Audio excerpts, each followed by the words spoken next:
Welcome now to our SME segment, and it's time for, well, we said it already, SME, and we have been joined by the MD of the Elite Beauty Products Limited, Mr. Afolabi Mati.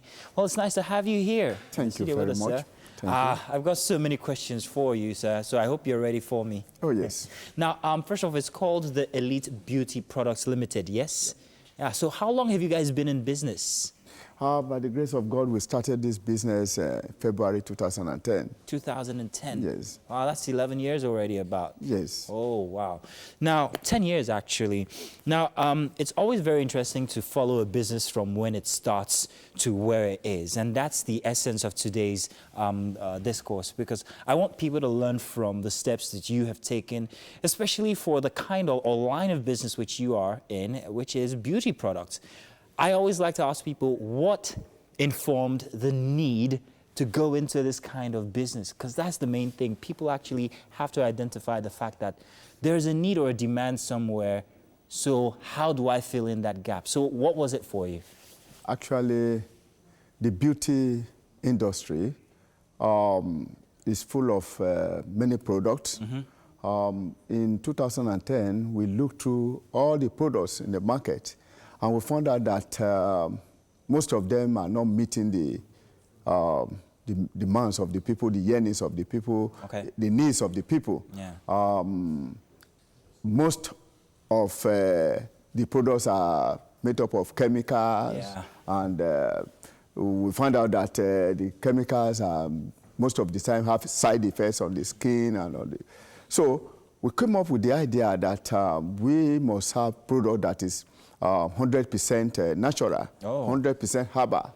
So and, you're saying your products are 100% natural? Herbal, 100% herbal. And the beauty of it is that all the herbal inputs are sourced locally. There's no importation of any material. What are some of these, if you don't mind, some of these natural herbal resources that you guys have to use? Right. We have already the traditional way of producing herbal products, like producing it from cocoa pod potash, and producing it from palm kernel oil. But in addition to that, that has been the tradition.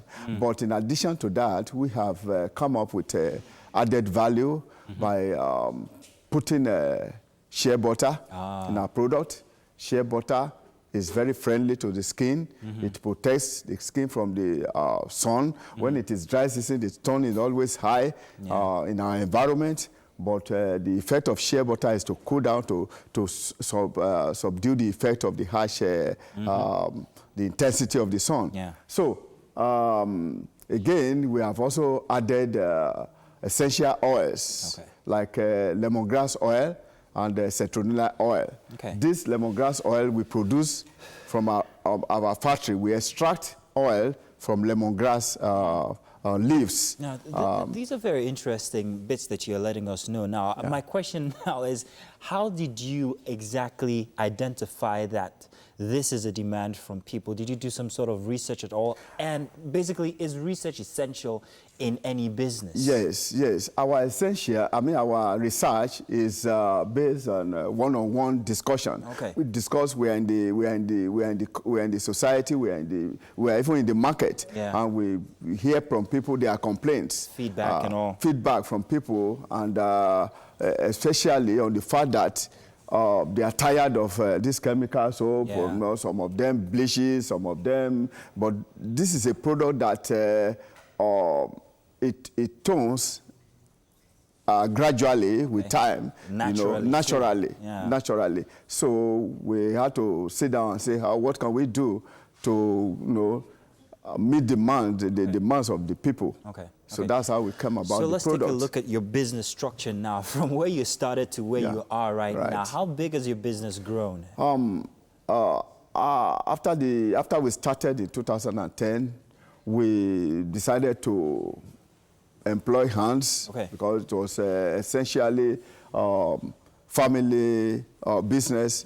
But along the line, we found out that because of funding, we need to bring in some people. We bring up some people that will help us, investors, and So along the line also, we feel that we should bring some people that, especially in management. And so we recruited production manager. You know, we gave him the idea of what we need, The vision for the vision for something, and he keyed into it, and we started the production. So along the line also, Nigerian Export Promotion Council came up and was drumming for Nigerian indigenous products, and at a stage were among the products that were taken to Togo for solo exhibition of made in Nigerian products. So that was in 2013. Do you think that if you hadn't expanded, let's use that word, trying to get new investors, trying to get proper hands, production manager like you mentioned, do you think that you would have been up for such a nomination by the Nigerian export? Not at all. Yeah, not so at that all, is essential for any business, isn't it? Exactly. Okay. You must, even as small as your company may be, don't do it solely. Make sure you tap also into the ideas of other people, so that everything together will work for the development of the company. So now you're exporting. And yeah, we are exporting, especially the West African coast. West African coast. Yes. Okay. And the same Nigerian Export Promotion Council took us to Niger, took us to Ghana, and in all these countries, our products made excellent appearance and debug. Okay, so we spoke about feedback from earlier, but I'm going to go back to that now. So you have products across West Africa, and I'm sure people who use it must have also ideas that they would like to give as well. Exactly. How do you manage all of these information that's coming on, and how does it go back into your product? As a matter of fact, when we started, especially our herbal soap, when we started, we thought we were just producing ordinary soap. We thought we were just producing ordinary soap. But the feedback from the market shows that this soap is so great, it's so efficient in treating skin diseases. We didn't have in mind that it would be a soap that will cure boil, that it will cure eczema, that it will cure all sorts of skin diseases. But, we get phone calls from people saying, this soap is doing this soap is doing that. Wow. When we saw that, when we noticed that, then we started, putting other ingredients that will add value to the something. Well, that's fantastic, Mr. Afolabi. It's always good to have people like you here on the show to help us see how businesses can grow, especially here in Nigeria, how big a potential we have when it comes to export as well. And we're glad to have you, like I said, and we're looking forward to how big and how massive your expansion is going to go, even across Africa.